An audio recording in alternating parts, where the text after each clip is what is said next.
السلام علیکم، کیسے ہیں آپ سب؟ امید کرتی ہوں سب ٹھیک ہوں گے۔ ٹارگیٹ 10.3 کے سبسکرائبرز کمپلیٹ کر دیں اینڈ پلیز لائک کر دیا کریں ایپی کو۔ بڑھتے ہیں آج کی ایپیسوڈ کی طرف۔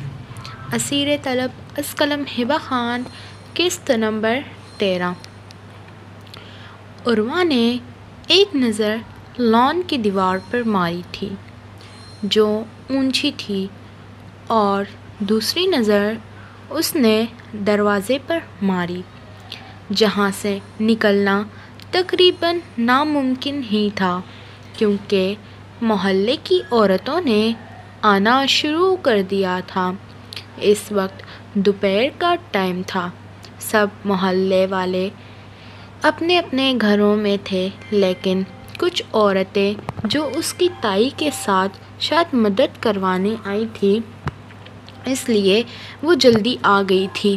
عصر کی اذان ہونے سے پہلے پہلے عروہ کو کسی بھی طرح سے اس گھر سے نکلنا تھا، کیونکہ اگر ایک بار بھی عصر کی اذان ہو جاتی تو گلی میں بچوں کا شور مچ جاتا، اور آدمی لوگ بھی نماز پڑھنے کے بعد مسجد کی طرف جاتے تو اسے کوئی بھی دیکھ سکتا تھا۔ لیکن اس وقت دوپہر کا ٹائم تھا، بچے مدرسے میں تھے، محلے کے سارے آدمی اپنے اپنے کاموں میں تو کچھ گھروں میں مصروف تھے۔ وہ جلدی سے لان کی جانب تھوڑا سا آگے ہوئی جہاں ایک کرسی پڑی ہوئی تھی، اسے لان کی دیوار کے ساتھ مضبوطی سے رکھتے عروہ اس پر ہمت کر کے چڑھی۔ دیواریں زیادہ اونچی نہ ہونے کی وجہ سے وہ دیوار کے سرے تک تو پہنچ گئی تھی، جہاں سے ہاتھ پکڑ کر اسے جمپ مار کر دیوار پر چڑھ کر دوسری طرف جانا تھا۔ اپنے پیسوں کو دوپٹے کے کونے پر مضبوطی سے باندھے دوپٹے کو اپنے دل سے لگائے، اب وہ اپنے جسم کو جھٹکے کے ساتھ اوپر دیوار کے سرے تک پہنچانا چاہ رہی تھی، لیکن یہ کام بھی نہایت مشکل تھا، کیونکہ اس کا وزن بھی تو ماشاءاللہ سے بہت زیادہ تھا۔ موٹی ہونے کی وجہ سے وہ جمپ مار نہیں پا رہی تھی، اسے کافی محنت درکار تھی۔ یا اللہ، مجھے ہی موٹی کیوں بنانا، اللہ جی ایسا کچھ کریں میں آسانی سے جمپ مار پاؤں۔ لبوں سے آیت الکرسی کا ورد کرتی وہ دھڑکتے دل کے ساتھ اب جمپ مارنے کی کوشش کرنے لگی۔ دوبارہ محنت کرنے کے بعد تیسری بار اس نے جوش سے جمپ مارا تو اس کی ہتھیلیاں چھیل سی گئی اور وہ دیوار کے سرے تک پہنچ گئی تھی۔ دیوار کے سرے تک پہنچنے کے بعد اس نے ایک سیکنڈ بھی انتظار نہ کیا، کیونکہ وہاں سے اس کی تائی کا کمرہ صاف نظر آتا تھا۔ ہاجرہ بیگم اگر کمرے سے نکلتی اور اس پر نظر پڑ جاتی تو اس کے بعد شور مچ جانا تھا، اس لیے بغیر ایک سیکنڈ کا انتظار کیے ہوئے وہ گلی میں کود چکی تھی۔ اس کے پیر پر بری طرح سے چوٹ لگ گئی تھی اور اس کے ہاتھ بھی گلی کے کھدرے زمین پر رگڑ گئے تھے۔ آنکھوں سے بل بل کر آنسو بہنا دوبارہ سے شروع ہو گئے تھے۔ وہ ان سب رویوں کے قابل تو نہ تھی، لیکن پھر بھی اس کے ساتھ ایسا کیوں ہو رہا تھا؟ شاید وہ ہی اس سب کی ذمہ دار تھی۔ اگر وہ عفنان کو سچ بتا دیتی، اسے اس طرح مجرموں کی طرح گھر سے نہ بھاگنا پڑتا۔ گہری سانس ہوا کے سپرد کرتے جلدی سے دوپٹے کو نماز اسٹائل میں باندھے وہ گلی سے بھاگتے ہوئے روڈ کی طرف جانا شروع ہو گئی تھی۔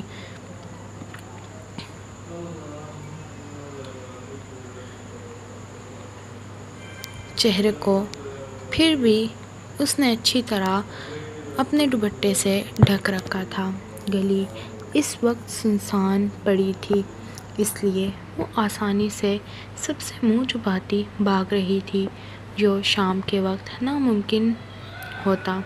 سمجھ اسے بالکل بھی نہیں آ رہا تھا کہ اسے جانا کہاں ہے، لیکن اس وقت جو بھی راستہ اسے نظر آ رہا تھا وہ اس راستے پر جا رہی تھی۔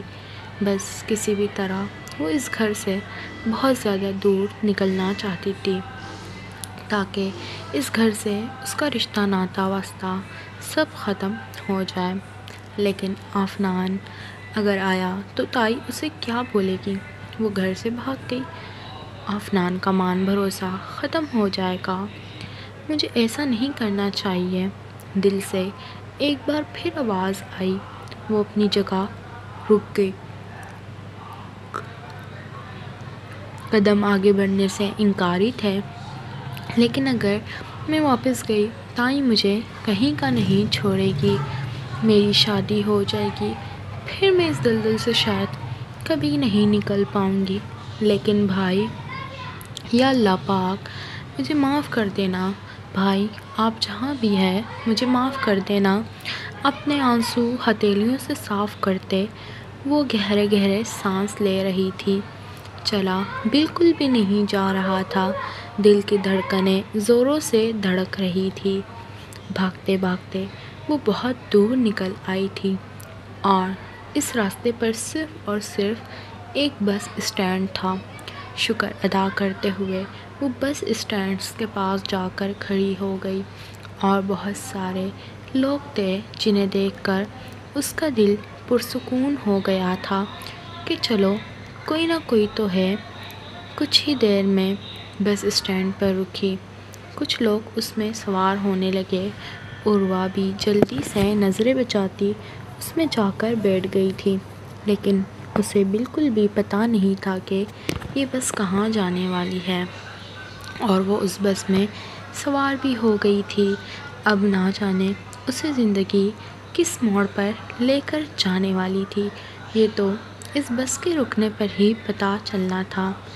بس کے اندر داخل ہوتے، ایک سیٹ پر بیٹھتے وہ آنکھوں سے اپنے بہتے ہوئے آنسو صاف کرتی، اپنی جمع پونجی کو دیکھ کر خود کو تسلی دے بیٹھی تھی کہ اس کے پاس پیسے تو ہیں، وہ کہیں تو جا سکتی ہے۔ جب بس کا ڈرائیور اس کے پاس ٹکٹ مانگنے کے لیے آیا تو عروہ نے اپنے دوپٹے کے کونے سے پیسے نکال کر بس ڈرائیور کو تھمائے۔ آپ کو کہاں جانا ہے میڈم؟ کنڈکٹر اس کی سہمی ہرنی جیسی آنکھیں دیکھ کر استفسار کرنے لگا۔ بھائی یہ پیسے لیں، جس کسی جگہ کی بھی ٹکٹ ہے وہ مجھے دے دیں۔ اپنے دوپٹے کی گٹھان کھولتی وہ 1000 روپے تھماتے بولی۔ کنڈکٹر نے شکی نگاہوں سے اسے دیکھا، لیکن عروہ کے چہرے کی معصومیت اور سرخ سی آنکھیں اور بہتے ہوئے ناک کو دیکھ کر ڈرائیور کو اس پر ترس سا آ گیا تھا، اسی لیے اسے سوات کی ٹکٹ کاٹ کر دیتا وہ اس کے ہاتھ میں تھما چکا تھا۔ اور عروہ نے جیسے ہی وہ ٹکٹ دیکھا، سوات کا نام دیکھ کر اس کا چہرہ خشک سا ہو گیا تھا۔ اب نہ جانے یہ زندگی اسے کس موڑ پر لے کر جانے والی تھی۔ سوات جا کر انجان لوگوں میں وہ کیا کرتی، اسے کچھ بھی پتہ نہیں تھا۔ اس وقت اسے زندگی سے بہت سے شکوے تھے جو اسے اس در پر لے آئی تھی، اور اسے اس حد تک بے بس کر چکی تھی کہ وہ زندگی کے سہارے ہی چل رہی تھی کہ جہاں اسے زندگی پھینکے تو وہ وہاں سے اپنی زندگی کو نئے سرے سے شروع کرے۔ بے شک گھر سے یہاں تک کہ بھاگنے کا سفر بالکل بھی آسان نہیں تھا۔ وہ اپنی گھر کی دہلیز، اپنی عزت سب گنوا آئی تھی، کیونکہ اس کے اپنے ہی گھر میں اس کی عزت محفوظ نہیں تھی۔ تائی کیا تماشا کرے گی؟ ماں ہی کہاں ہوگی؟ میری جان، آئی مس یو سو مچ۔ خوف سے اس کی زبان ہی اٹک چکی تھی۔ اس کے گلے میں شدید درد ہو رہا تھا، دل اندر سے سوکھے پتے کی مانند لرز رہا تھا۔ ماں نور کو یاد کرتے اسے بے حد رونا آیا تھا۔ آخر اس نے اس کی بات مان ہی لی تھی، اپنے آپ کو بچانے کی خاطر وہ ایک بہت بڑا قدم اٹھا گئی تھی۔ بس اپنی پوری رفتار کے ساتھ تیزی سے آگے بڑھ رہی تھی، ساتھ عروہ بھی اپنا گزرا ہوا وقت، گزرا ہوا ماضی سب کچھ پیچھے چھوڑے آگے بڑھ رہی تھی زندگی کے بھروسے۔ بس میں اگر وہ اتنی پرسکون سے بیٹھی تھی تو صرف اس لیے کیونکہ اس کے پاس ایک بوڑھی خاتون بیٹی تھی اور جگہ جگہ بس عورتوں سے بھرا ہوا تھا۔ جہاں پہ آدمی تھے تو وہاں پہ عورتیں بھی تھیں، یہی سوچ کر اس کا دل پرسکون سا تھا۔ حدیقہ خانم، زارون خان، نور مشال، دانیال سب ہی خان حویلی آ چکے تھے۔ کل مہندی کی رسم ادا ہونی تھی، سب اپنی اپنی تیاریوں میں مگن تھے۔ مرد حضرات اپنے اپنے کاموں سے چھٹی لے کر گھر پر اپنی بیگمات کا شادی کی تیاریوں میں بھرپور ساتھ دے رہے تھے۔ مورے منتہا کہاں ہے؟ نظر نہیں آ رہی۔ اپنے کمرے سے ہانیہ سیڑھیوں سے نیچے اترتی چلا رہی تھی، آرام آرام سے۔ کیا ہو گیا ہے؟ کون سی آفت آ گئی ہے جو اتنی تیزی سے نیچے آ رہی ہو؟ اگر چوٹ لگ گئی تو پوری حویلی سر پر اٹھا لو گی۔ فوزیہ خانم ہانیہ کو غصے سے دیکھتے ہوئے بولی۔ میری پیاری مورے، اتنا غصہ کیوں ہوتی ہے؟ میرا موڈ ہوا ہے شاپنگ پر جانے کا، اس لیے میں منتہا کو ڈھونڈ رہی ہوں تاکہ وہ زریز لالا کو بولے وہ ہمیں شاپنگ پر لے چلے۔ زریز اور منتہا شاپنگ پر چلے گئے ہیں، تم عادل یا شناور کے ساتھ چلی جاؤ، کیونکہ زریز منتہا کو اپنی پسند کی شاپنگ کروانا چاہ رہا ہے، اس لیے وہ دونوں چلے گئے ہیں۔ کیا وہ لوگ چلے گئے ہیں؟ اب مجھے کون شاپنگ پر لے جائے گا؟ میں کس کے ساتھ جاؤں گی؟ یہ منتہا دیدہ نے اچھا نہیں کیا۔ شادی کیا ہونے والی ہے، بدل گئی۔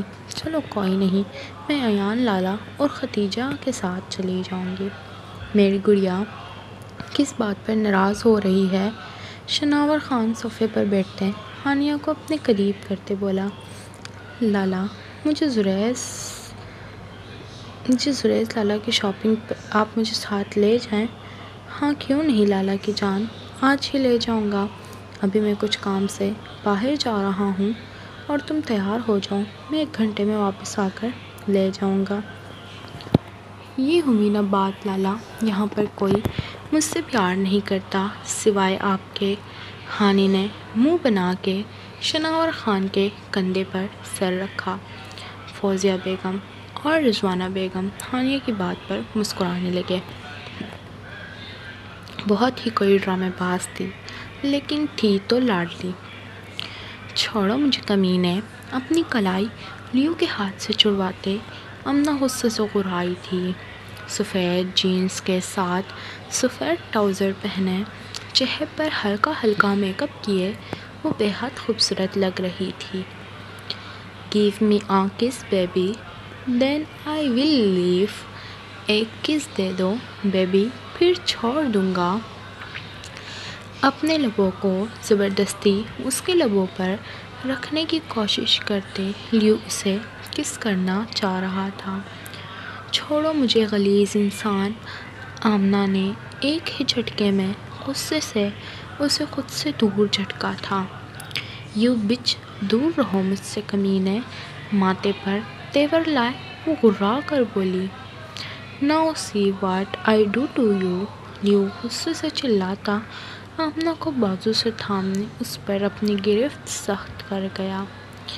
میرا ہاتھ چھوڑو، وہ بے حد غصے سے بولی، جبکہ لیو کے چہرے پر ایک عجیب سی مسکراہٹ نمودار تھی۔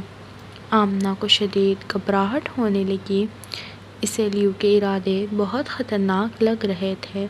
وہ خود کو جتنا بھی مضبوط بنا لیتی، پھر بھی وہ ایک لڑکی تھی، وہ حیوانوں سے خود کو کبھی محفوظ نہیں رکھ سکتی تھی۔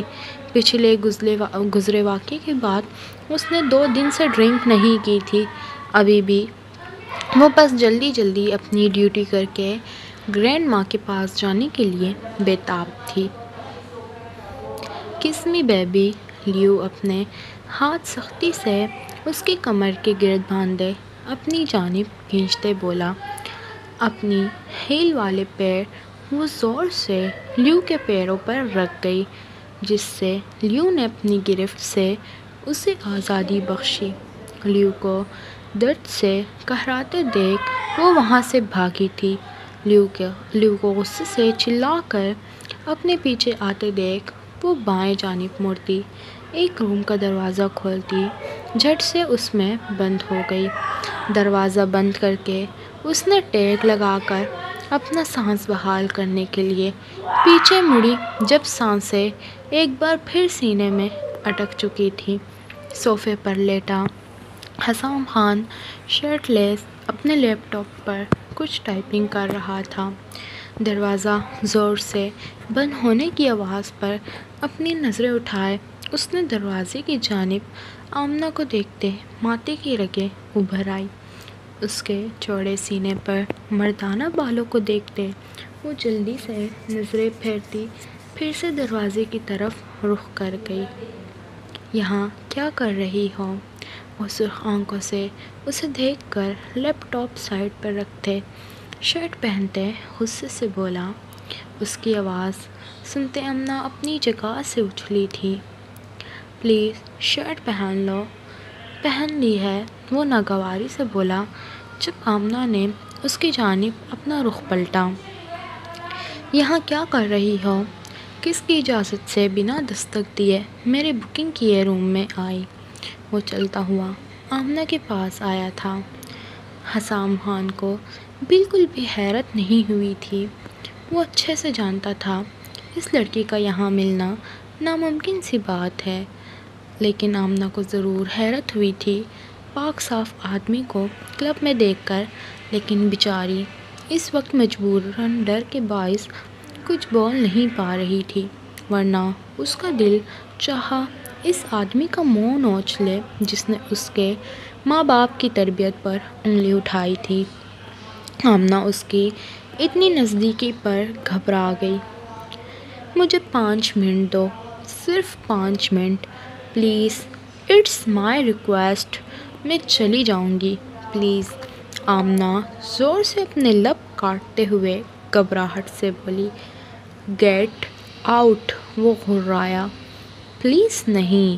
جب باری بھوٹو کی آواز سن کر آمنہ آنکھیں زور سے بند کرتی گھبراہٹ سے بولی۔ وہ جانتی تھی لیو اسے اب ہر روم میں تلاش کر رہا ہوگا۔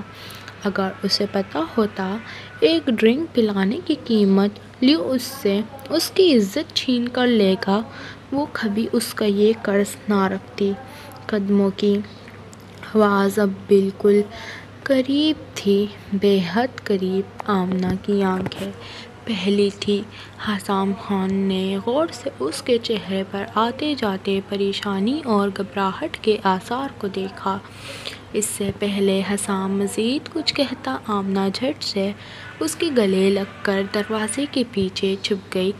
لیو نے دروازہ کھولے کمرے میں نظریں دوڑائیں، لیکن بکنگ کا کمرہ معلوم ہوتے وہ دروازہ بند کرتے دوسرے روم کی جانب بڑھ گیا۔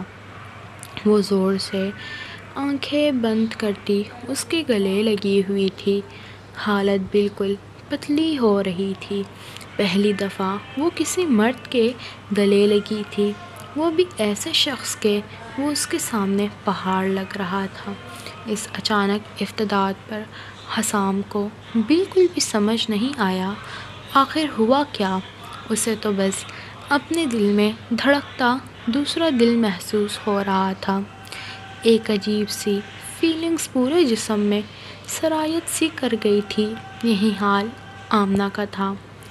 ہوش میں آتے ہی حسام خان نے بے دردی سے اس نازک سراپے کو خود سے دور جھٹکا جو بڑے بڑے ہیل پہنے کپکپاتی ٹانگوں کے ساتھ اس کے گلے لگی ہوئی تھی۔ اتنا تو حسام خان سمجھ چکا تھا، جو آدمی کمرے میں آیا تھا یہ لڑکی اس کے خوف اور ڈر سے گھبراہٹ کا شکار تھی، لیکن اس دن کی بے باکی اور بدتمیزی حسام بھولا نہیں تھا۔ آمنہ نے روتے ہوئے سرخ آنکھوں سے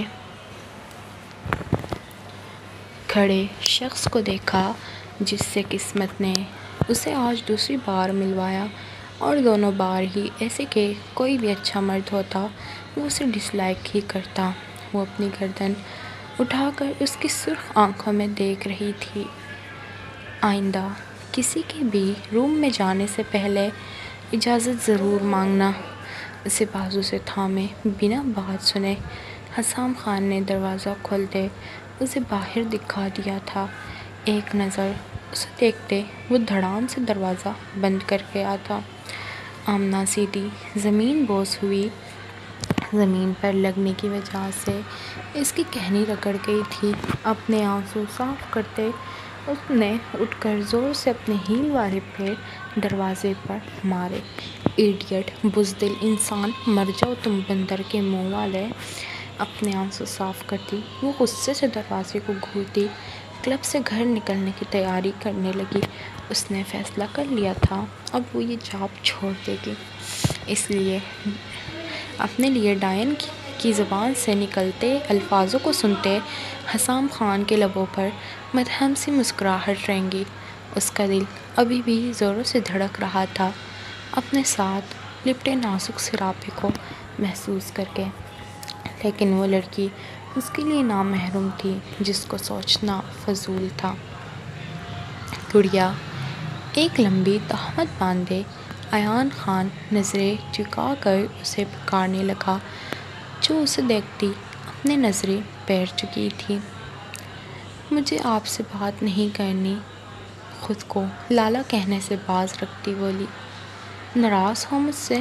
اس کے وہیل چیئر کے بالکل قریب جاتے ایان خان گھٹنوں کے بل بیٹھتے محبت سے پوچھنے لگا۔ اپنا رخ دوسری جانب موڑتے وہ روتے ہوئے سر نفی میں ہلا گئی۔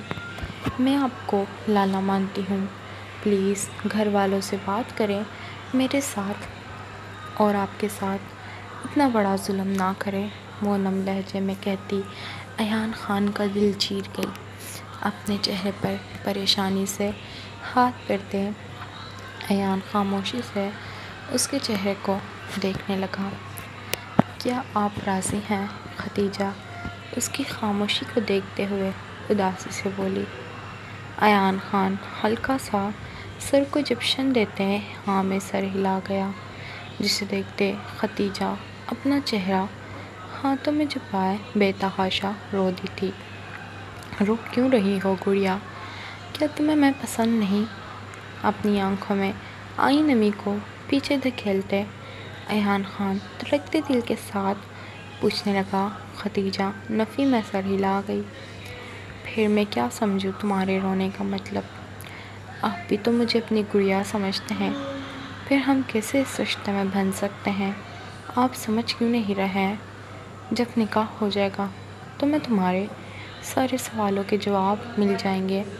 ایان خان اس سے نظریں چراتا اس کے ماتھے پر بوسہ دیتے اپنی جگہ سے اٹھتے دروازے سے نکل چکا تھا۔ اگر وہ مزید یہاں ٹھہرتا ضرور وہ اپنا ضبط کھو دیتا۔ ختیجہ اپنی آخری امید کھو بیٹھی تھی، مطلب ایان بھی راضی تھا، لیکن اس نے فیصلہ ضرور کر لیا تھا اسے اب آگے کیا کرنا ہے۔ اگر وہ اس نکاح کے لیے راضی ہوئی تھی تو صرف اور صرف داجی کے خاطر، جو اس کے سامنے اپنے ہاتھ جوڑ گئے تھے۔ 4 گھنٹے کا سفر طے کرنے کے بعد بس سوات پر رکی تھی، اور سوات پر اترنے والی وہ صرف ایک اکیلی لڑکی نہیں تھی، ایک عورت جو اس کے پاس بیٹھی تھی وہ بھی شاید سوات ہی جا رہی تھی، اور وہ بھی سوات پر ہی اس کے ساتھ اتری۔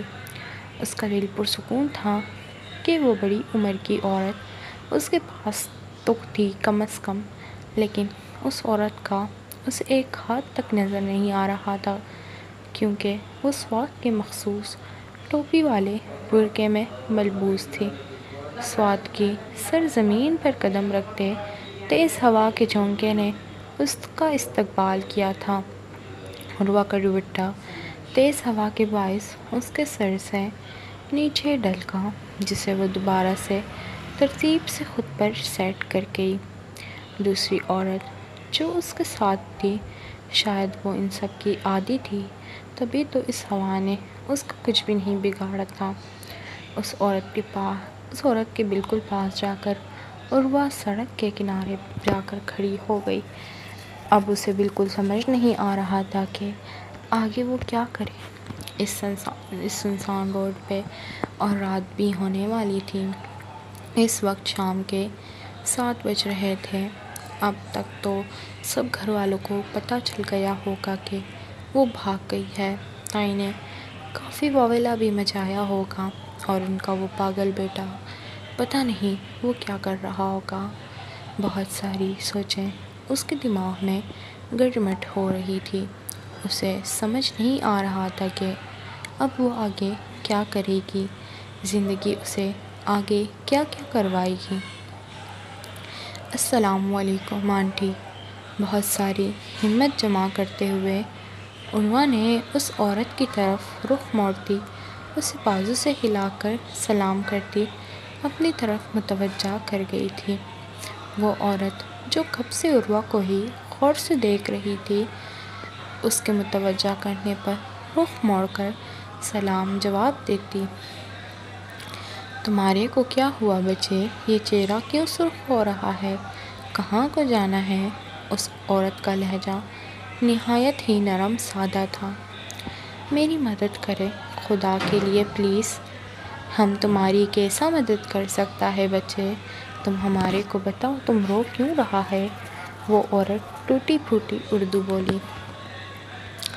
آپ پلیز مجھے کہیں ایسی جگہ لے جائیں جہاں پر میں کام کر سکوں اور میں وہاں پر رہ بھی سکوں، عروہ نے اس عورت کی طرف دیکھتے کہا، تو اس عورت نے پیار سے اس کے آنسو صاف کیے۔ مڑا تم گھر سے بھاگ کر کیوں آئی ہو؟ اس عورت نے عروہ کی جانب دیکھتے پوچھا، تو عروہ نے حیرت بھری آنکھوں سے اس عورت کی طرف دیکھا تھا۔ اس نے تو اسے بتایا تک نہیں تھا کہ وہ گھر سے بھاگ کر آئی ہے۔ پھر اس عورت کو کیسے پتہ چلا وہ بھاگ کر آئی ہے؟ وہ میرے ماں باپ اس دنیا سے چلے